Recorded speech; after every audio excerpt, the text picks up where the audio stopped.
como dijo tu Espíritu a través de ella.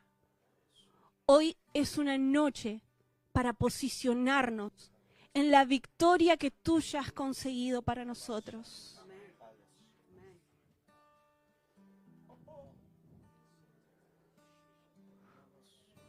Hoy es una noche de posicionamiento. Es una noche de victoria. Y por eso celebramos. Por eso nos gozamos. Porque tú ya has vencido. Y nos has hecho participantes de tu victoria. Te damos gracias, Señor. Te damos gracias, Señor.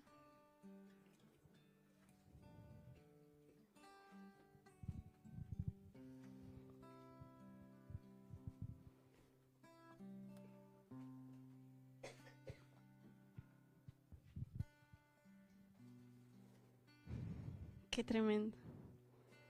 Aleluya. ¿Cómo seguimos ahora? Diría mi amiga, ¿de qué nos disfrazamos ahora? ¿Y ahora de qué nos disfrazamos? No me hagan sticker. Ah.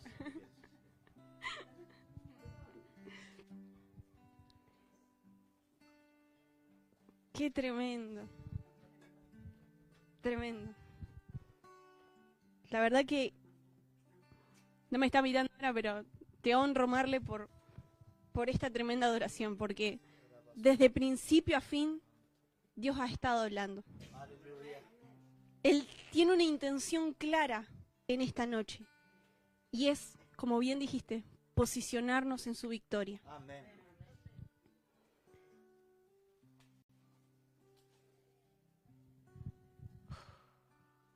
Les pido que me tengan paciencia.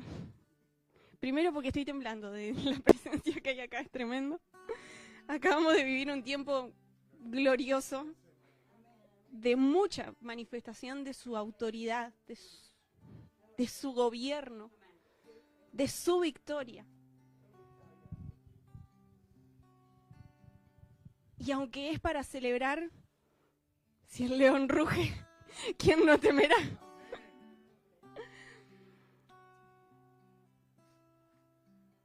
Y si el rey habla, ¿quién no profetizará? Así que Aleluya. aquí estoy, pero paciencia.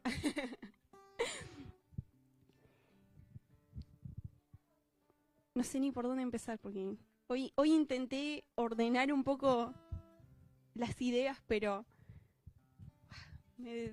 me patearon el tablero, chicos.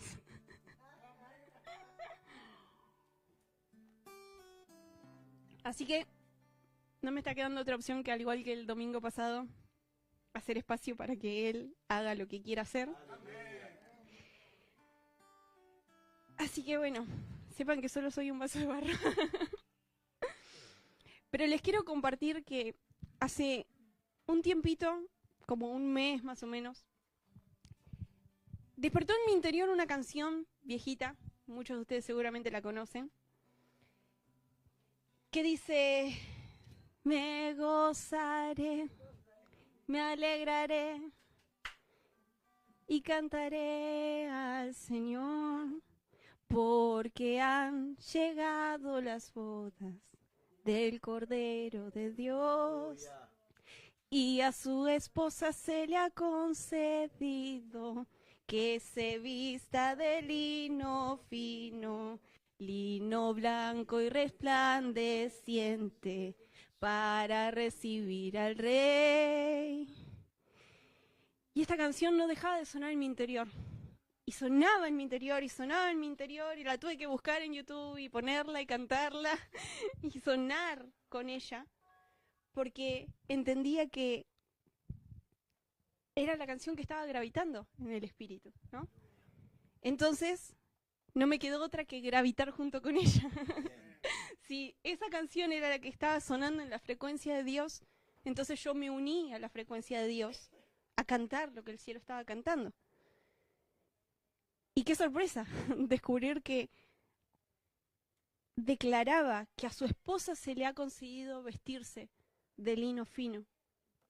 Entonces busqué qué significa conceder Y me encontré con un par de definiciones que la verdad que no las tenía tan así. Significa dar u otorgar algo que se ha pedido o algo que se desea, ¿sí? Entonces, te concedo tu petición, te concedo tus vacaciones, te concedo lo que sea. Te concedo tus deseos. Y otra versión y otra definición decía, dar o entregar, ¿quién tiene el poder o la autoridad para hacerlo? Me han concedido tomarme vacaciones, por ejemplo. Da un ejemplo, ¿no? La definición. Y esta fue la que más se asemejaba al pasaje, ¿no? Se le ha concedido que se vista de lino fino. Le ha sido dado el poder o la autoridad para vestirse de lino fino. Otra definición dice que conceder significa asentir o entender como cierto o real lo que otro afirma. Y da un ejemplo, el juez concedió con la cabeza. Entonces, cuando el juez está afirmando lo que vos estás diciendo, sí, tiene razón, que se vista de lino fino, es que el juez emitió un juicio sin hablar, simplemente asintiendo su cabeza. Él concedió que la esposa se le ha concedido vestirse de lino fino. Y esto, de verdad que ya eso me empezó a impactar. Porque inevitablemente tuve que inquirir en que si nos es concedido, si a la esposa del Cordero le es concedido vestirse de lino fino, tiene que haber cumplido una serie de requisitos, ¿no? Para poder hacerlo. Y el pasaje, si alguien me ayuda en Apocalipsis, sin romper el micrófono, en Apocalipsis 19, ya les digo, creo que 5 y 6.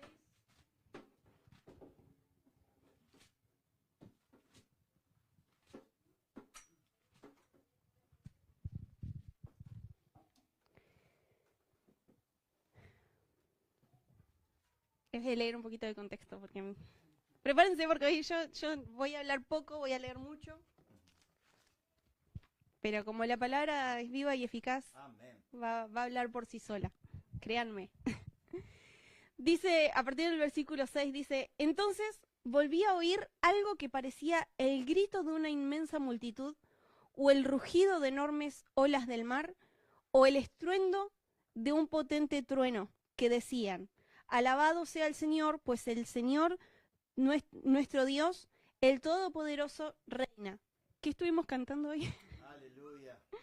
Alegrémonos y gocémonos, llenémonos de gozo y démosle honor a Él, porque el tiempo ha llegado para la boda del Cordero.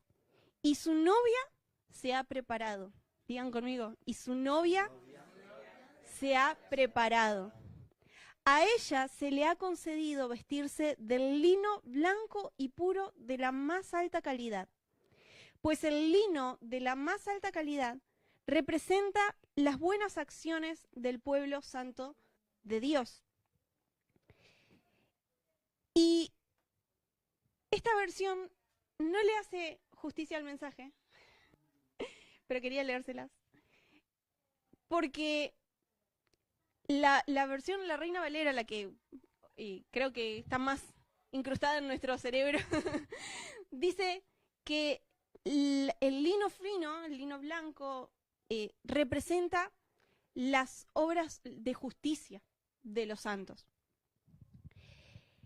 Entonces, empecé a inquirir respecto a qué es la justicia, ¿sí? Porque nosotros conocemos un tipo de justicia que es, y se los voy a leer, dice, la justicia en general se refiere al principio moral que guía a una persona a actuar con rectitud y equidad, dando a cada uno lo que le corresponde. Esa es la voluntad de hacer lo que es justo, de cumplir con las leyes y normas y de respetar los derechos de los demás. Esto es una definición de justicia. En el ámbito legal, la justicia se refiere al sistema de leyes y tribunales que se encargan de aplicar y hacer cumplir las leyes, resolviendo conflictos y administrando castigos. En ética, la justicia se define como una virtud que lleva a actuar con rectitud y a dar a cada uno lo que le pertenece, es decir, a ser justo y equilibrado en la distribución de bienes y responsabilidades.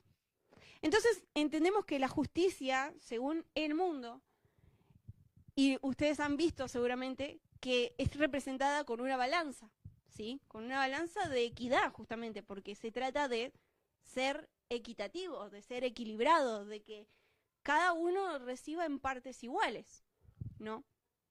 Que el que hace lo que está bien reciba lo que merece una recompensa, el que hace lo que está mal recibe el castigo correspondiente, ¿no? Eso es lo que define el mundo como justicia. Pero cuando Dios habla de justicia, no está hablando de ser equitativo. Porque la justicia del reino de los cielos no se representa con una balanza, se representa con una plomada. Los que no saben qué es una plomada, acá el amigo Nico les puede enseñar. Los que están en construcción o han visto, quizá en algún momento, saben que la plomada es como una piedrita de plomo, como una piedrita de hierro, que tiene un cordón, un hilo, ¿sí? Y ustedes imagínense, acá la ven, ¿la ven? Imagínense un hilo con una piedrita de metal, que cuelga, simplemente. Esa piedrita lo que hace es mantener en equilibrio ese hilo, ¿sí? Pero cuando yo lo pongo, ¿por qué me muevo si no se ve, no? O sea, bueno, no importa, ustedes síganme en la imaginación. Cuando yo le apoyo ese hilo cerca de una pared, eso me va a demostrar si esa pared está recta o está torcida. ¿Sí? Porque el hilo va a mantener una distancia, de acuerdo a la piedrita, con la pared, ¿sí? Y si la pared está torcida, en algún momento se va a ver una pancita que va a tocar el hilo o se va a ver una separación del hilo porque no está recta, ¿sí? ¿Me entienden? Suelto mi plomada.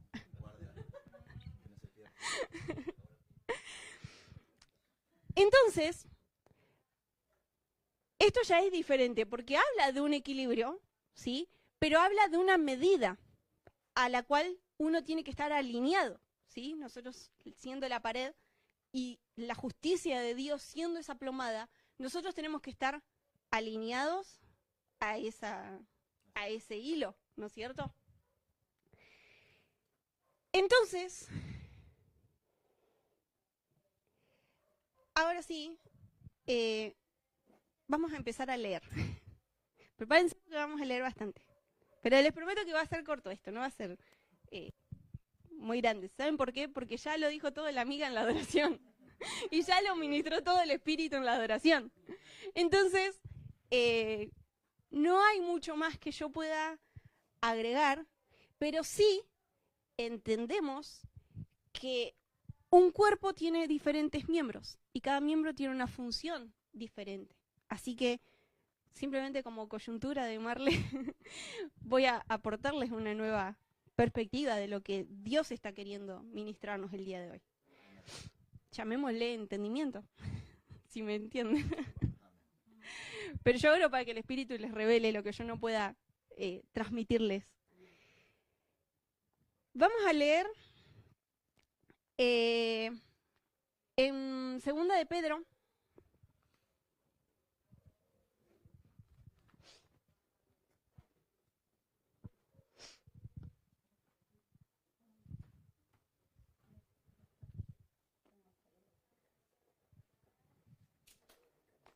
Segunda de Pedro, capítulo 3.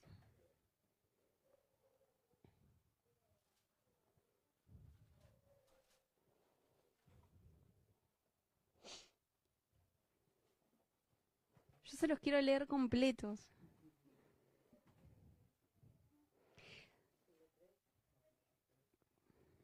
Te escuché.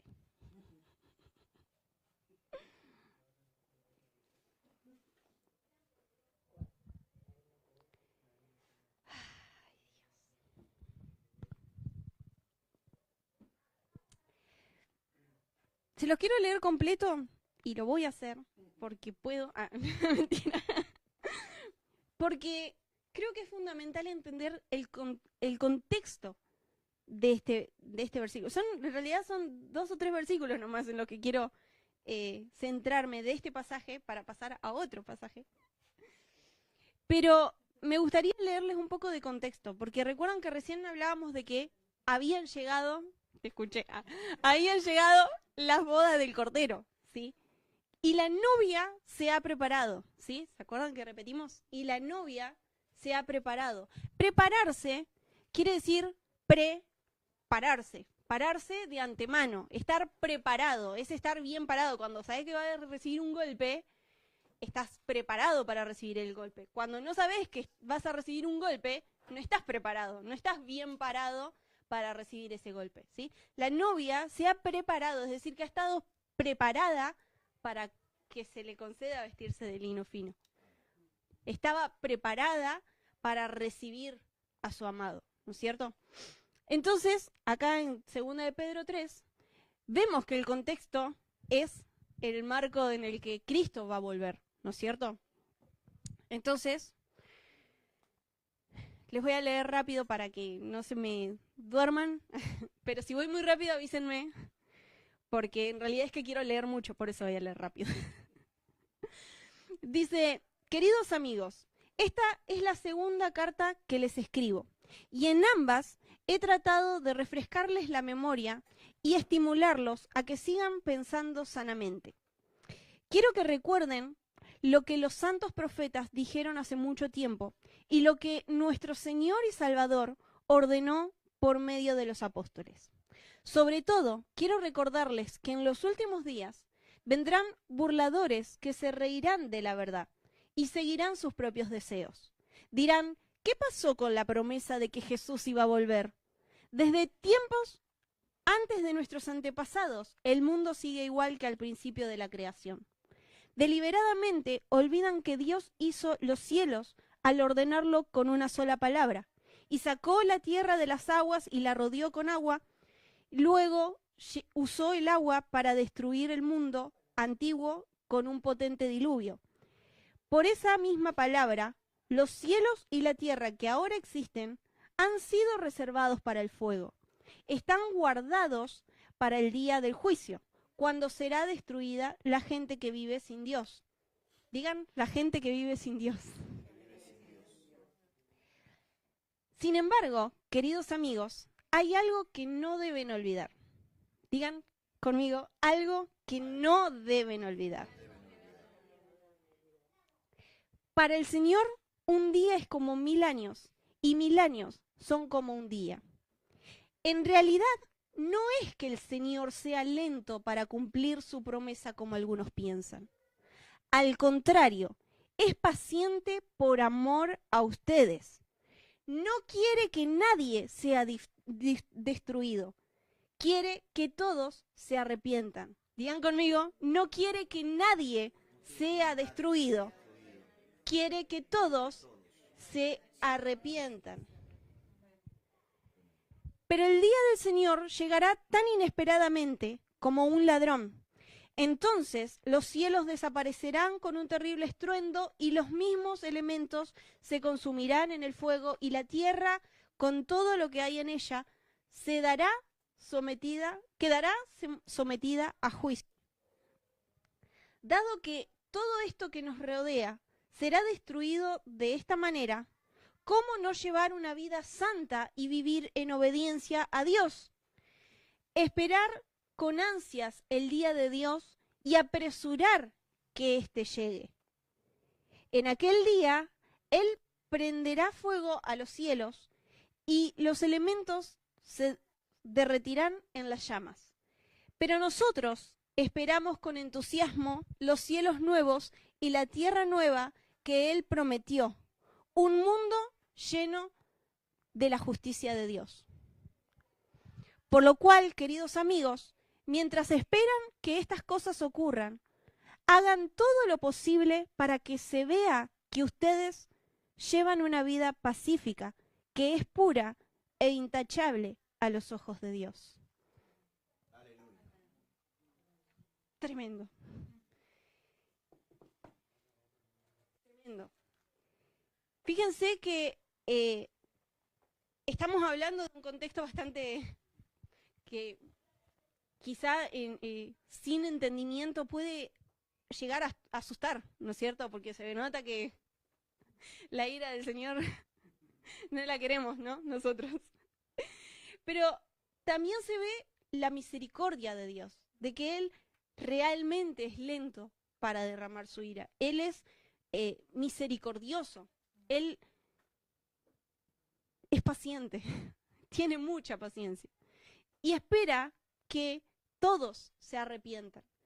Y el arrepentimiento, ya lo hemos enseñado, viene de la palabra metanoia, que significa cambiar la manera de pensar. Por eso al principio de este capítulo dice: he tratado de refrescarles la memoria y estimularlos a que sigan pensando sanamente, que no olviden lo que hablaron los profetas, que no crean aquellas burlas respecto a che, ¿será cierto que Cristo viene?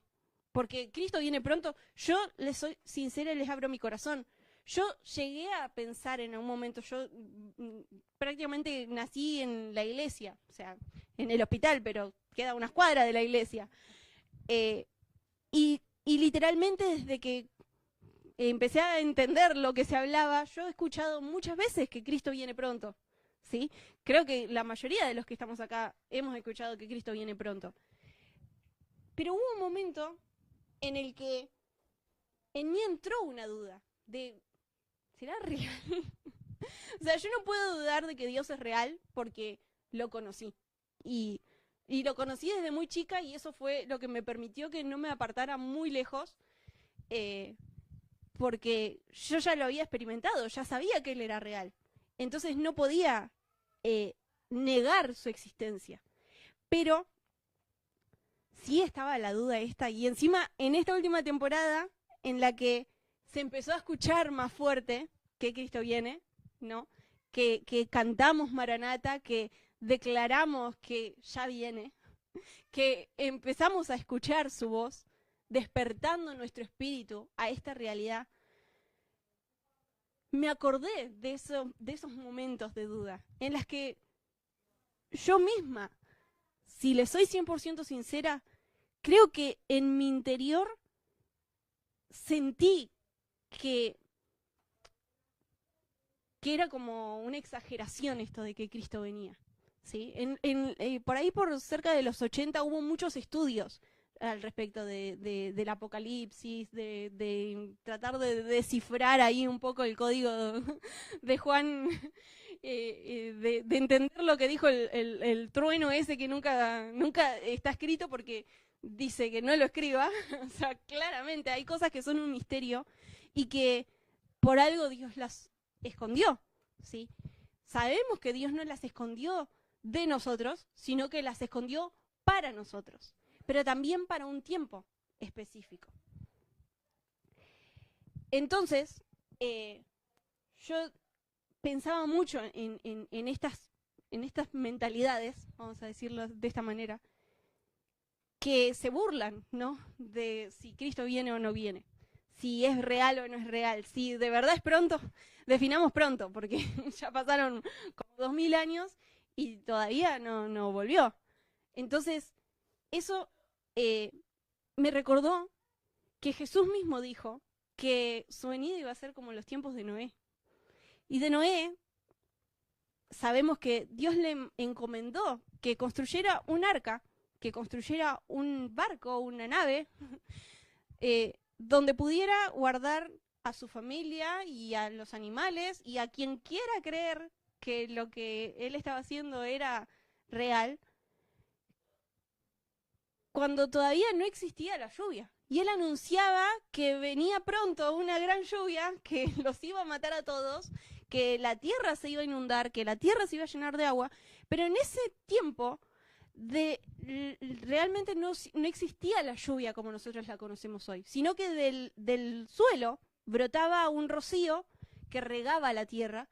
Entonces la tierra era suficientemente húmeda para los cultivos y suficientemente maleable para las cosechas, pero no existía tal cosa como la lluvia, no se necesitaba. Y leímos recién, ¿no? Que él fue con una palabra el que lo hizo. Tengo un calor. Sí, por favor.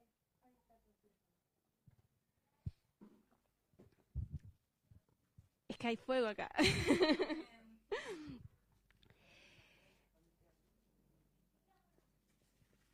Bueno, les pedí paciencia porque de verdad todo esto está saliendo de la abundancia de mi corazón. Pensaba mucho en que de verdad estamos en los tiempos como Noé, donde las aguas están divididas, están los que creen y se preparan, los que, como dice acá, llevan una vida santa y obediente, esperan con ansias el día del Señor y apresuran que este día llegue. Están esos, los que esperan con ansias la vida del Señor, la venida del Señor, los que apresuran su venida, los que trabajan en pos de que Cristo venga, de que su iglesia sea constituida, que crezca a la estatura del varón perfecto, para que entonces seamos uno y Él vuelva. Porque Él va a venir por una iglesia que está preparada. Su novia tiene que estar preparada, su esposa se le va a conceder vestirse de lino fino porque está preparada. Y están los del lado de Noé, que son los que se burlan. Entonces,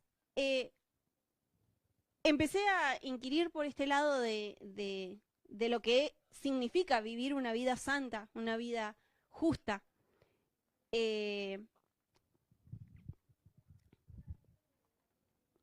Y vieron que acá en el versículo 13, ahora vuelvo a eso que les dije recién. En el versículo 13 dice, pero nosotros esperamos con entusiasmo los cielos nuevos y la tierra nueva que Él prometió, un mundo lleno de la justicia de Dios. Ahí, volvimos a alinearnos a la plomada. Estábamos hablando de la justicia de Dios.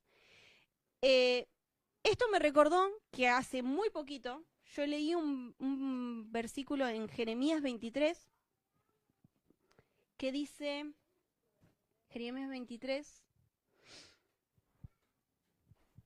dice, pues se acerca la hora, dice el Señor, cuando levantaré un descendiente justo del linaje del rey David. Él será un rey que gobernará con sabiduría y hará lo justo y lo correcto por toda la tierra. Y su nombre será El Señor es nuestra justicia.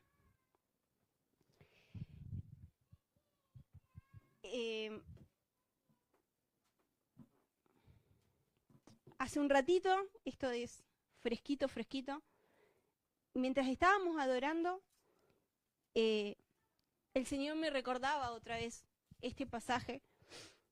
No recuerdo ahora qué fue lo que estabas compartiendo, Marle, pero dijiste algo que me recordó que Dios primero estableció el trono de Saúl, ¿sí? Y cuando Samuel lo unge rey, él dice que Dios había visto que él iba a hacer todo lo que Dios quería que hiciera.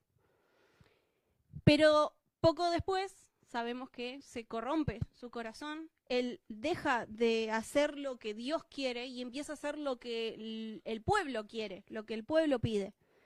Entonces Dios decide arrancar su reino para siempre y lo manda otra vez a Samuel y le dice, ahora, así como se rasgó mi manto, tu reino ha sido arrancado, cuando podría haber sido establecido para siempre. De hecho, dice, ese era el corazón de Dios, que Él quería establecer el trono de Saúl para siempre.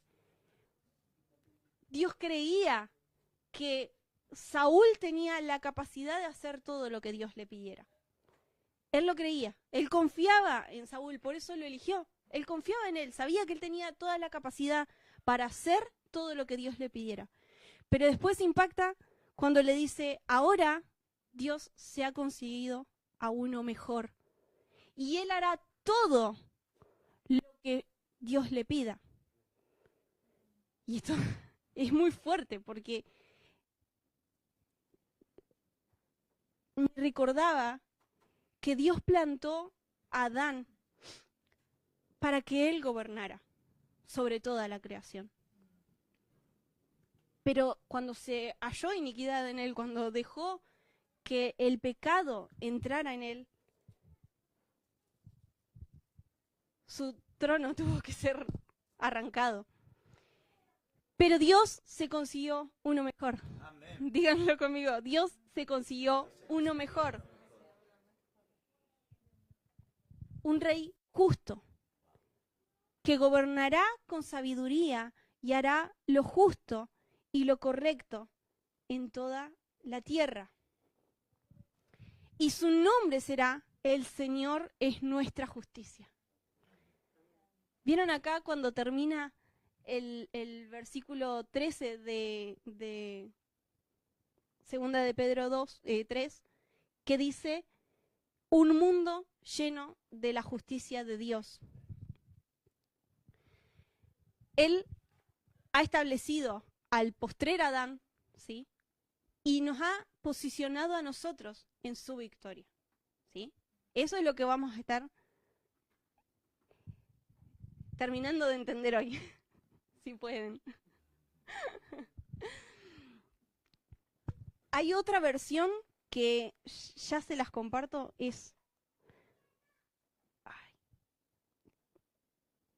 está en la Nueva Biblia Viva, la tengo en mi aplicación, que dice, Él hará que la justicia sea la norma. Wow. Él hará que la justicia sea la norma. Y esto es lo que me rompió el coco, porque no solamente es que Él va a hacer lo justo y lo correcto, sino que hará que la justicia sea la norma. O como dice Pedro, un mundo lleno de la justicia de Dios. Entonces seguimos en esto de entender cuál es la justicia de Dios y qué tiene que ver con nosotros. Entonces, el Espíritu me recordó uno de mis pasajes favoritos, que está en Romanos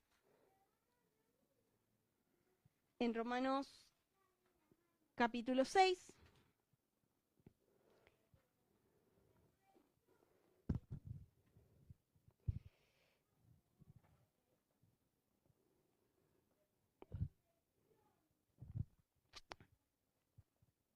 Y otra vez les voy a pedir disculpas, pero se los voy a leer completo.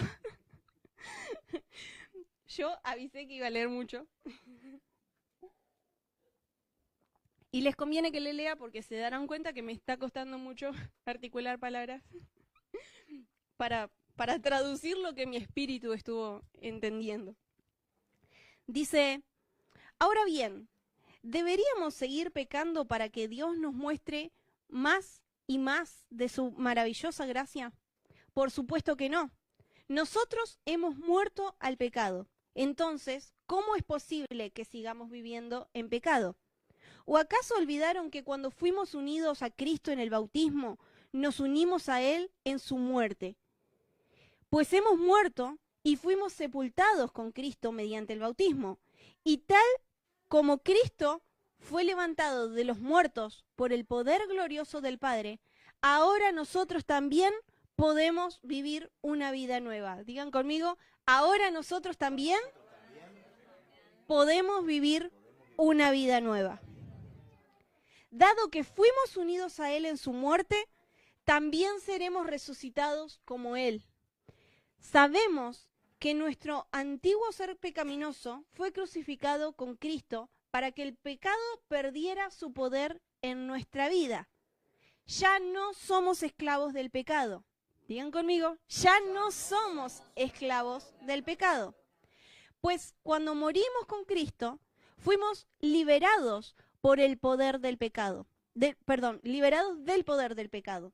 Y dado que morimos con Cristo, sabemos que también viviremos con Él. Estamos seguros de eso porque Cristo fue levantado de entre los muertos y que nunca más volverá a morir. La muerte ya no tiene ningún poder sobre Él. Digan conmigo, la muerte ya no tiene ningún poder sobre Él. Así también ustedes deberían considerarse muertos al poder del pecado y vivos para Dios por medio de Cristo Jesús. No permitan que el pecado controle la manera en que viven. No caigan ante los deseos pecaminosos. No dejen que ninguna parte de su cuerpo se convierta en un instrumento del mal para servir al pecado. En cambio, entréguense completamente a Dios, porque antes estaban muertos, pero ahora tienen una vida nueva. Así que usen todo su cuerpo como un instrumento para hacer lo que es correcto para la gloria de Dios.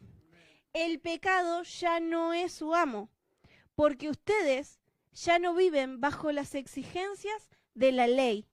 En cambio, ahora viven en la libertad de la gracia de Dios. Ahora bien, ¿eso significa que podemos seguir pecando porque la gracia de Dios nos ha liberado de la ley? Claro que no. ¿No se dan cuenta de que uno se convierte en esclavo de todo lo que decide obedecer? Repitan conmigo. ¿No se dan cuenta de que uno se convierte en esclavo de todo lo que decide obedecer? Uno no puede ser esclavo del pecado. Uno puede ser esclavo del pecado, lo cual lleva a muerte, o puede decidir obedecer a Dios, lo cual lleva a una vida recta. Ustedes antes eran esclavos del pecado, pero gracias a Dios ahora obedecen de todo corazón la enseñanza que les hemos dado. Ahora son libres de la esclavitud del pecado y se han hecho esclavos de una vida recta.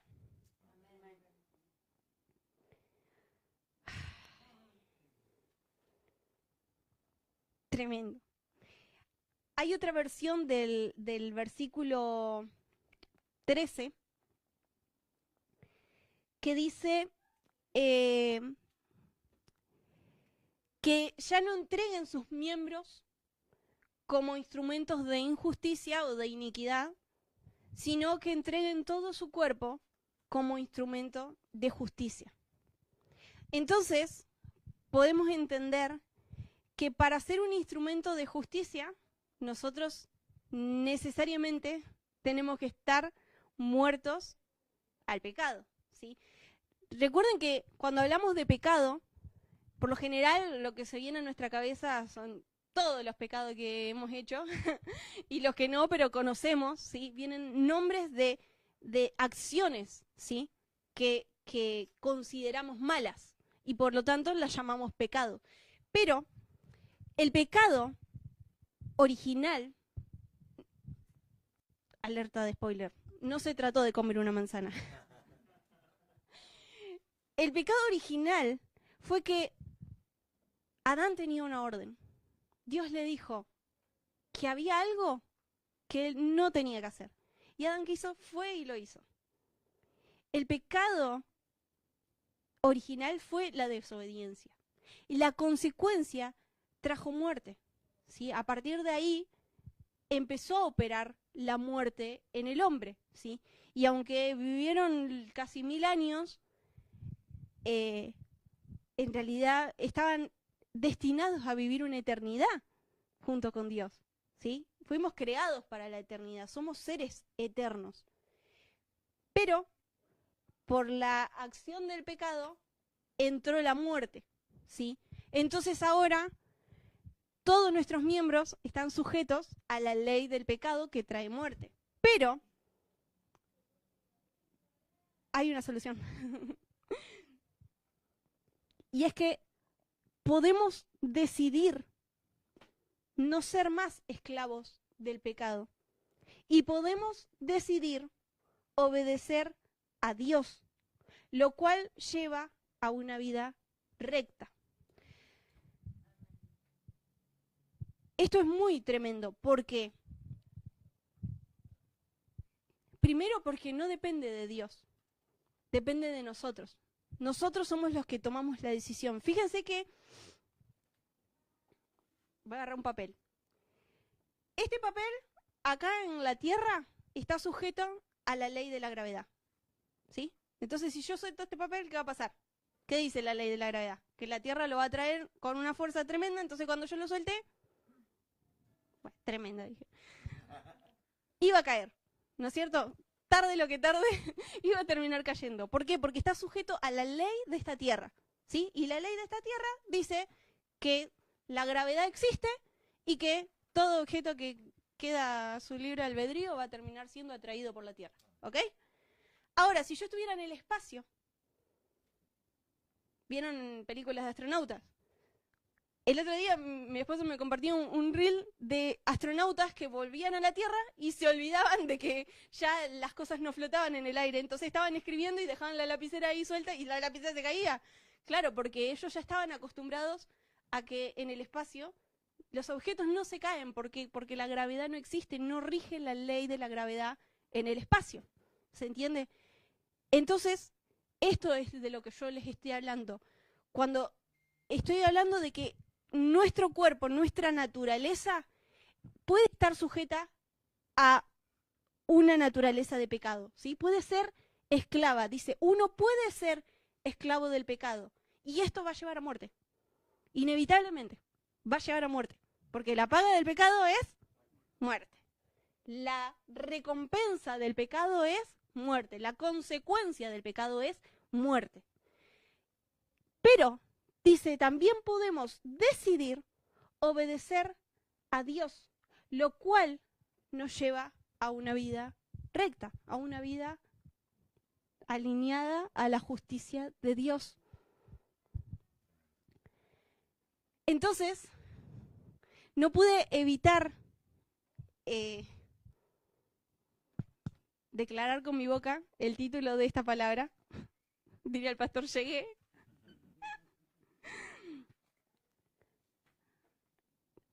Titulé esta palabra como está escrito acerca de mí.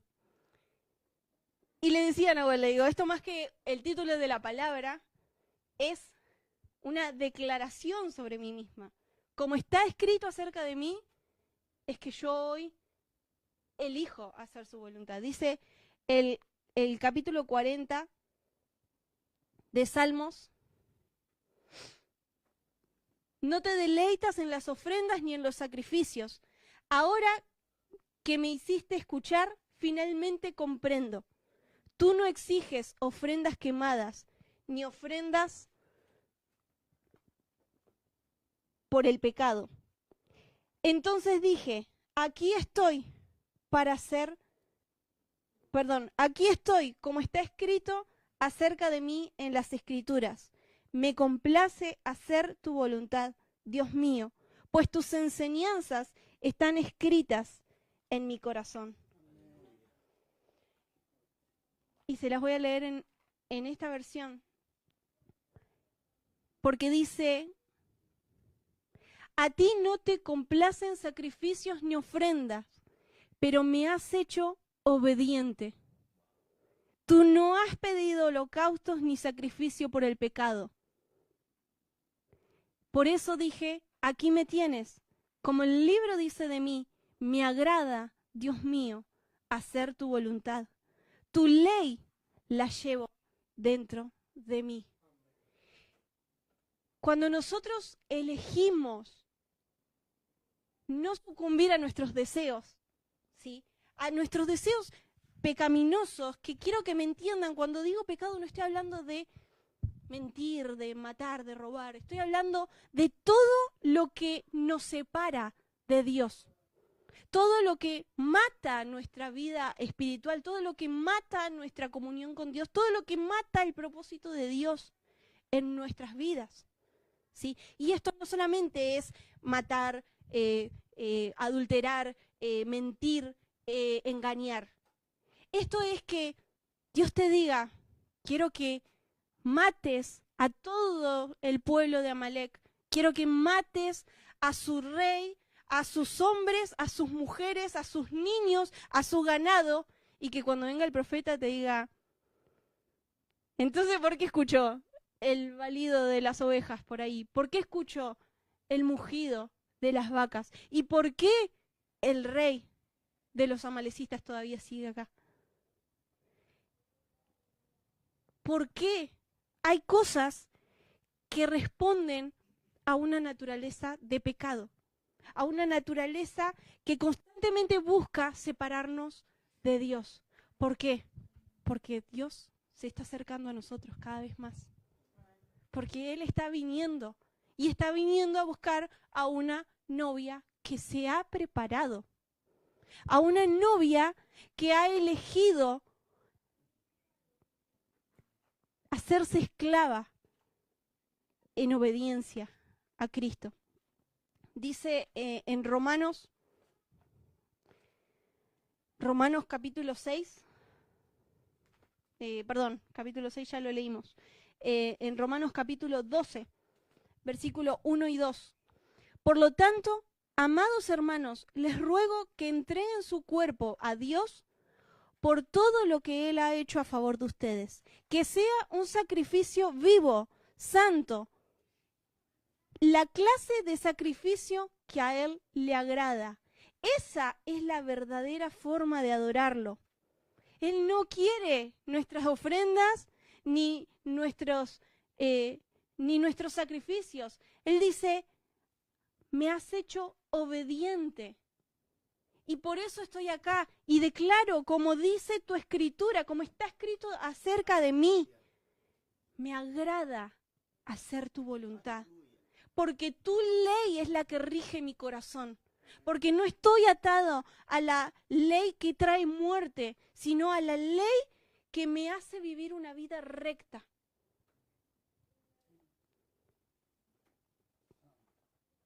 Dice el versículo 2, no imiten las conductas ni las costumbres de este mundo.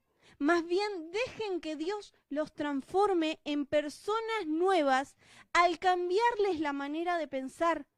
Entonces aprenderán a conocer la voluntad de Dios para ustedes, la cual es buena, agradable y perfecta.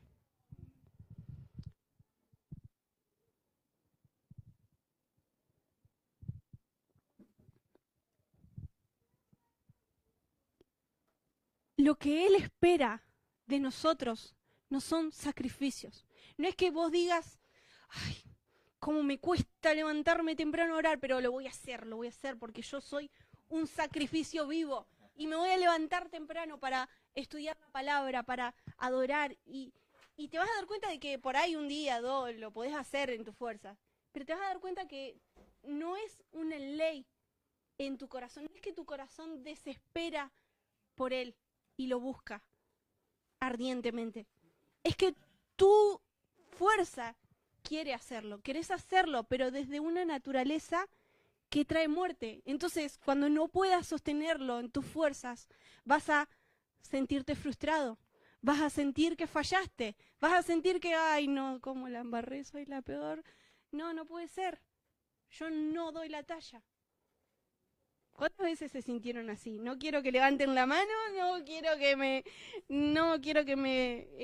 se manden al frente, pero yo me he sentido así muchas veces, de decirle a Dios, Señor, acá en el altar tiradita, bueno, no acá, pero sí en un altar tiradita, diciéndole, Señor, aquí está mi vida, haz conmigo lo que quieras, te lo entrego todo. Y cuando el Señor me pide, bueno, pero necesito que hagas esto, que te pares ahí enfrente y compartas lo que yo quiero decirle al pueblo. Tu abuela. cuando llega el momento de la verdad, y dice la palabra que Él ama la verdad en lo íntimo, ese es el verdadero yo.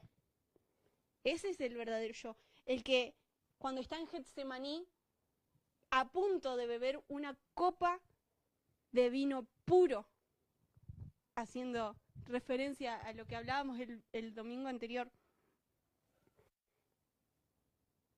¿Qué pase de mí esta copa? Diluímela un poquito. Yo estoy dispuesta a dejarlo todo por Cristo, pero ¿me puedo llevar a Lot? Entonces, a lo largo de nuestro caminar, nos damos cuenta de que muchas de las decisiones que vamos tomando, en vez de acercarnos al propósito de Dios, nos terminan alentando, muchas veces, alentando no de alentar, sino de volvernos lentos, ¿sí? Y muchas veces nos terminan desviando del propósito de Dios.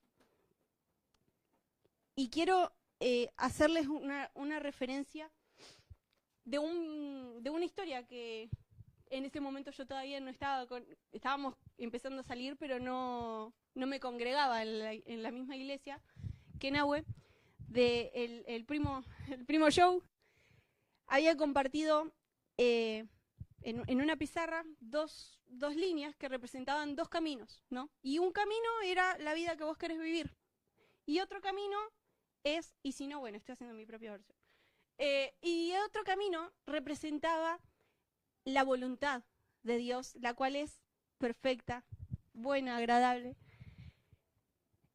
Y una personita, ¿no?, que sea cada uno de nosotros, va caminando por esa vida, ¿no?, como le gusta vivirla, hasta que se encuentra con Dios, ¿no?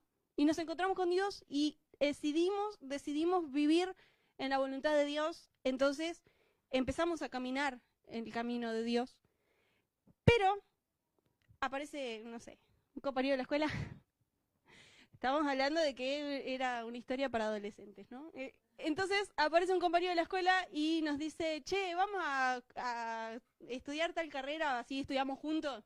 Y a mí no me gusta, pero tampoco me desagrada. Entonces le digo que sí, voy y estudio esa carrera con ese amigo.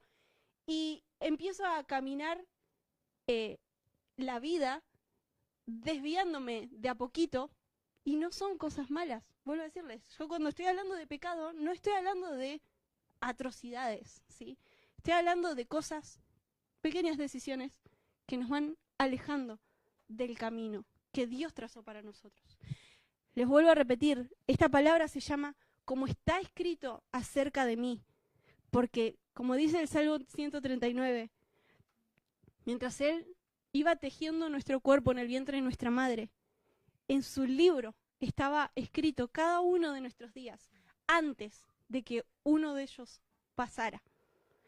Él eligió el día de tu concepción, Él eligió el día de tu nacimiento, Él eligió todos los eventos de tu vida, hasta que entra en juego nuestro poder de decisión. Y ahora nosotros podemos decidir ser esclavos de todo lo que decidamos obedecer.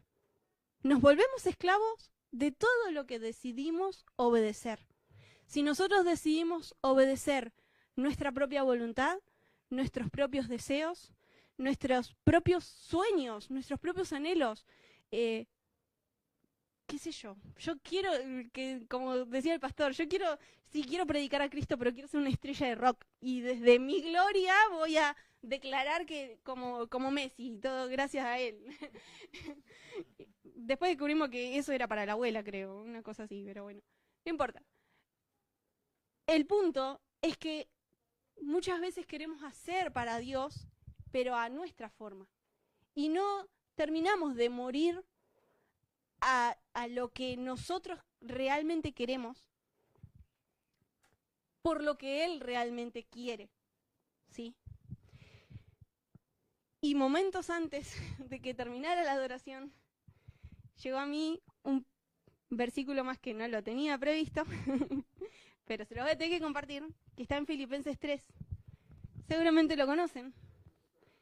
a partir del versículo 7 dice, pero a todo aquello que para mí era valioso, ahora lo considero sin valor por causa de Cristo. Es más, todo lo considero una pérdida comparado con el supremo valor de conocer a Cristo Jesús, mi Señor. Por Él lo he perdido todo y lo considero basura con tal de ganar a Cristo y encontrarme unido a Él. No quiero la justicia propia que viene de obedecer la ley, sino la que se obtiene por la fe en Cristo. Esa es la justicia que viene de Dios y está basada en la fe. Lo he perdido todo con tal de conocer a Cristo, de experimentar el poder de su resurrección, de tener parte en sus sufrimientos y de llegar a ser semejante a Él en su muerte.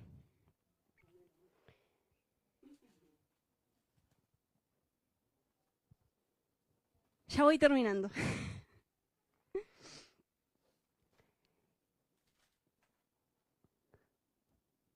Cuando leía este salmo que dice, me agrada hacer tu voluntad,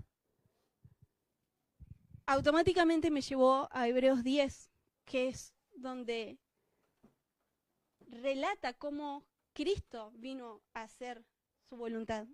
Así que si me permiten, les leo esto y ya con esto voy terminando. ¿Me gané mi sticker?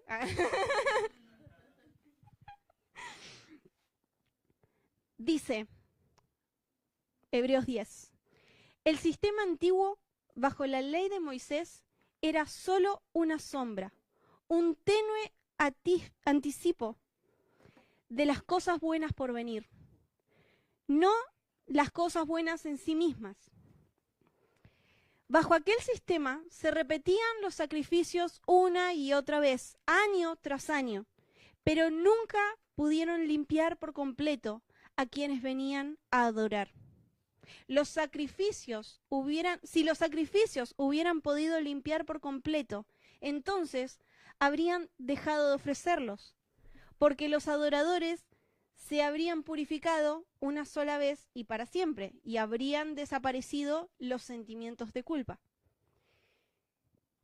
Pero en realidad, esos sacrificios les recordaban sus pecados año tras año. Pues no es posible que la sangre de los toros y las cabras quite los pecados.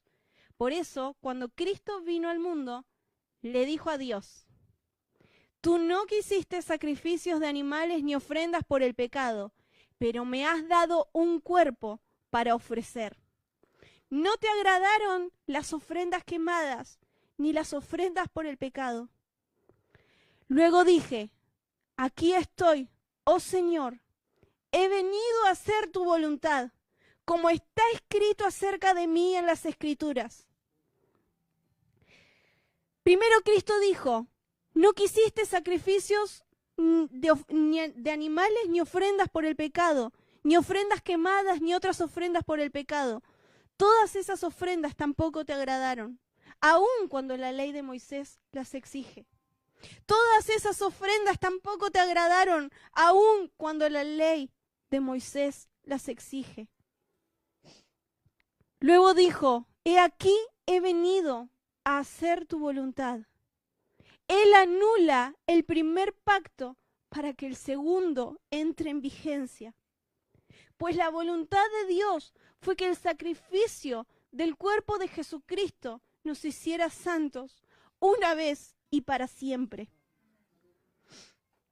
Bajo el antiguo pacto, el sacerdote oficia al pie delante del altar día tras día, ofreciendo los mismos sacrificios una y otra vez, los cuales nunca pueden quitar el pecado. Pero nuestro sumo sacerdote se ofreció a sí mismo, a Dios, como un solo sacrificio por los pecados, válido para siempre. Luego se sentó en el lugar de honor a la derecha de Dios. Allí espera hasta que sus enemigos sean humillados y puestos por debajo de sus pies. Pues mediante esa única ofrenda, Él perfeccionó para siempre a los que está haciendo santos. Y el Espíritu Santo da testimonio de que es verdad, pues dice, este es el nuevo pacto que haré con mi pueblo.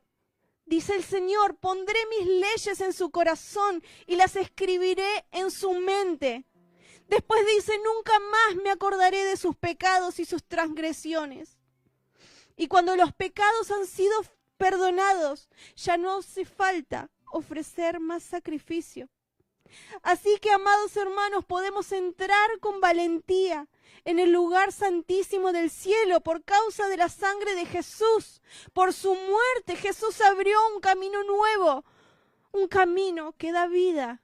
Aleluya. A través de la cortina al lugar santísimo.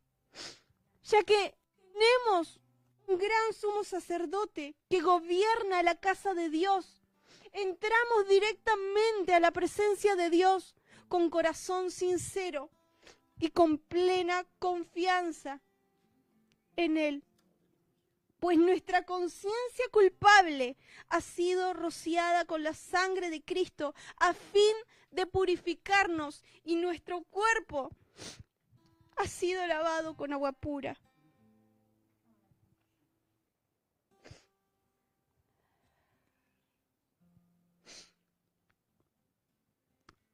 Él ha sido el sacrificio perfecto que nos perfecciona, que nos purifica, que nos limpia una vez y para siempre. Y hoy nosotros tenemos la posibilidad de decidir ser un sacrificio santo y agradable para Él. Para que Él se lleve toda la gloria. Para que Él pueda hacer de nosotros su perfecta, buena y agradable voluntad.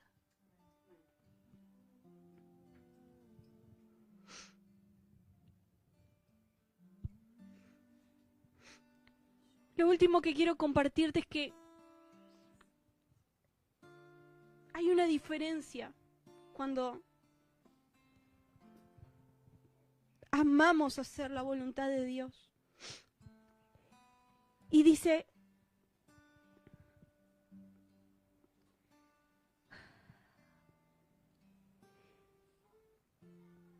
todas esas ofrendas tampoco te agradaron, aun cuando la ley de Moisés las exige. Podemos estar haciendo ofrendas a nuestro Señor, podemos estar haciendo sacrificios de alabanza, podemos estar haciendo su voluntad, entre comillas, cumpliendo con toda la ley de Moisés, pero que nuestro corazón esté lejos de Él, y eso no le agrada. A Él le agrada que a nosotros nos agrade hacer su voluntad. Que nosotros queramos hacer su voluntad. Que nosotros amemos hacer su voluntad. Que sea nuestro deleite hacer su voluntad. Y cuando todo va bien, cuando Dios te dice que hagas algo que te gusta, puede parecer fácil. Pero cuando Dios te dice, quiero que des tu vida en sacrificio por todos ellos que son culpables, quiero que vos te hagas cargo del castigo que ellos se merecen. Eso es lo que nos hace realmente perfectos.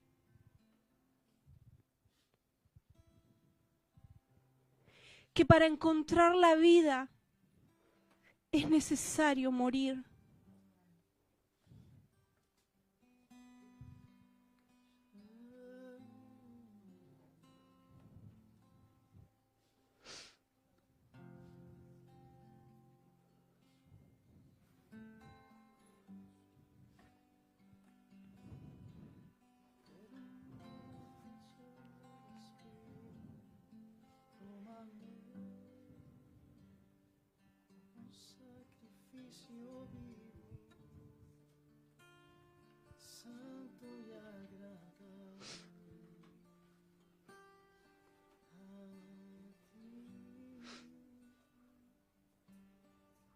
¿sabes qué? Un instrumento es un objeto que necesariamente es útil en las manos de alguien más.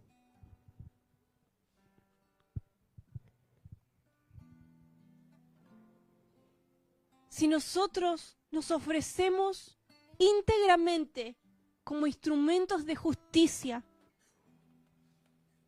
entonces lo que estamos diciendo es que Dios puede establecer su justicia en nosotros y a través de nosotros.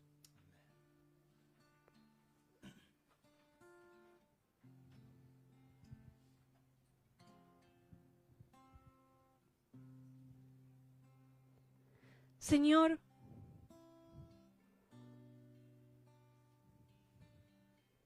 hoy venimos a declararle a las tinieblas que ya no tiene poder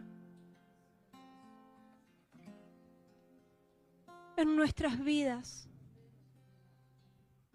Porque hemos decidido morir a la naturaleza pecaminosa que nos lleva a la muerte, que nos separa de ti, que nos aleja de tu propósito, de tu sueño cuando nos creaste, del diseño de nuestros días. Y decidimos hacernos esclavos voluntarios.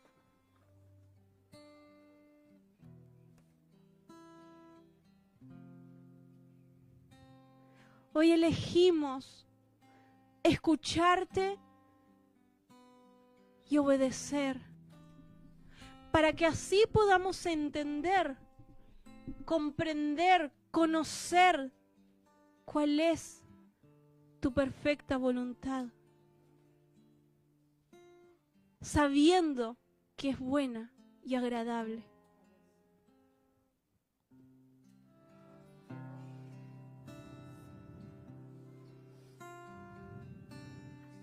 Como está escrito acerca de mí, el hacer tu voluntad me ha agradado. Porque has escrito tus leyes en mi corazón.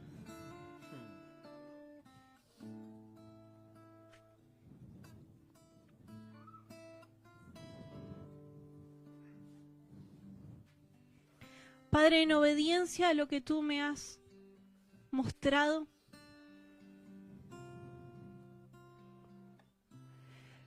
yo ato todo perro de la muerte y le pongo bozal a su boca en esta hora. Y callo toda voz de los abismos, toda voz de Abadón, toda voz del sepulcro en esta hora que quería conectarnos a ámbitos de muerte, a atmósferas de muerte.